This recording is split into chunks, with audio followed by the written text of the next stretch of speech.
ஒரு வழியாக 2 ஜோடியும் வந்துட்டு மாலை மாற்றிக்க சொல்கிறாங்க. தயங்கி நம்ம ஈஸியாக மாலை போட்டு முடிச்சிடறாங்க. அப்புறமா மோதிரத்தை மாற்றிக்க சொல்ல தயங்கிட்டு மோதிரமும் போட்டு முடிச்சிடறாங்க வேறு வழி இல்லாமல்.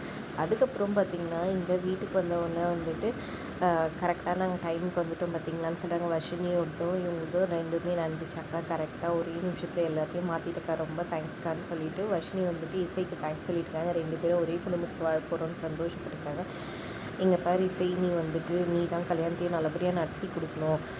நீ உனக்கு வந்துட்டு காது கேட்காதுன்ற விஷயத்த அவங்க வீட்டில் யார்கிட்டையும் சொல்லாத, அப்போ தான் உன் தங்கச்சி கல்யாணம் நல்லபடியாக நடக்குன்ற மாதிரி சொல்லி விட்டுறாங்க. அதுக்கப்புறம் பார்த்திங்கன்னா இசை ரூம்குள்ளே போய் அழுதுட்ருக்காங்க. இங்கே ரொம்ப கோவமாக இருக்கிறாரு விஷால். உடனே அவங்க கேர்ள் ஃப்ரெண்ட் கால் பண்ணுறாங்க. நீ மோதிரம் போட்டதையே யோசிச்சுட்ருக்க, நீ எப்போ என் கழுத்தில் தாலி கட்டுவேன்னு யோசிச்சுட்ருக்கேன்னு சொல்ல விஷால் ரொம்ப ஒரு மாதிரி அப்செட் ஆகிடுறாங்க. இசை கையில் போட்ட மோதிரத்தை பார்த்துட்ருக்காரு. உடனே இசைக்கு கால் பண்ணுறாங்க. இசை வந்துட்டு பார்த்துட்டு என்ன பண்ணுறதுன்னு தெரியாமல் கட் பண்ணி விட்டுறாங்க. அழுதுட்டு என்னை மன்னிச்சிடுங்க விஷால்னு சொல்லிட்டு. இவளுக்கு எவ்வளோ தைரியம் தான் ஃபோனையும் கட் பண்ணுவா, எங்கே போயிட போகிற, எனக்கு அதனால் மாட்டி தானே ஆகணுன்ற மாதிரி மனசுக்குள்ளே வந்துட்டு நினச்சிக்கிறாங்க. இங்கே பானுமதியோட அண்ணன் பொண்ணான தீர்த்தி வந்துட்டு தப்பான முடிவு எடுக்க ட்ரை பண்ணுறாங்க. அப்புறம் எல்லோரும் சேர்ந்து காப்பாற்றி எதுக்காக இப்படி பண்ணுற, உன்னை வந்துட்டு ராகவ் கூட சேர்த்து வைக்க வேண்டி என்னோட பொறுப்பு, கல்யாணம் உன் கூட தான் ஆகும் அவனுக்கு, நீ கவலைப்படாத, இது எல்லாத்துக்கும் காரணம் அந்த இசை தானே, நான் பார்த்துக்கிறேன்ற மாதிரி அவங்க ஏதோ ஒரு பிளான் பண்ணி சொல்லிடுறாங்க. அவங்களும் வந்துட்டு கண்டிப்பாக எனக்கு ராகவ் கூட தான் கல்யாணம் நடக்கணுன்ற மாதிரி சொல்லிகிட்ருக்காங்க. இது ஒரு பக்கம் இருக்குது.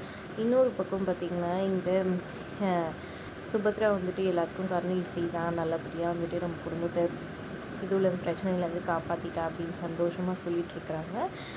ஒரு பக்கம் வந்துட்டு என்னையே அப்படி ஏமாற்றிட்டாலே அந்த பானுமதின்னு சொல்லிட்டு ஃபீல் பண்ணிகிட்ருக்கேன். இங்கே வந்துட்டு இவங்க இசையோட சித்தி வந்துட்டு தூக்கத்துலேருந்து பயந்து எந்திரிக்கிறாங்க. சுபத்ரா வந்துட்டு சுட்டு போட்டுருவேன், என்கிட்டே ஜாதகத்தை மாற்றி வச்சியான்னு சொல்லிட்டு பானுமதியை மிரட்டினதை யோசிச்சு பார்த்துருக்காங்க. ஒரு வேளை நம்ம விஷயமும் தெரிஞ்சுட்டா என்ன பண்ணுறதுன்ட்டு நேராக இசையோட ஜாதகத்தை எடுத்துக்கிட்டு வராங்க. அதை கொளுத்தி போட்டுடலாம், அப்போ தான் யாருக்கும் தெரியாமல் இதுவாகிடும்னு சொல்லிட்டு நேராக கேஸ் இதுக்கு போயிட்டு கேஸ் கட் மேலே வைக்கிறாங்க. வச்சுட்டு பற்ற வைக்க போகும்போது கை நடுங்குது. ஐயோ கடவுளே, இதில் நிறைய சாமி ஃபோட்டோ இருக்குது, இதனால் எதுனா தப்பு வந்துருமோ, நம்ம எரிக்க வேணான்ற மாதிரி யோசிக்கிறாங்க. என்ன நடக்க போகுதுன்றதை பொறுத்திருந்து பார்க்கலாம். வீடியோ பிடிச்சிருந்தா லைக் பண்ணிக்கோங்க.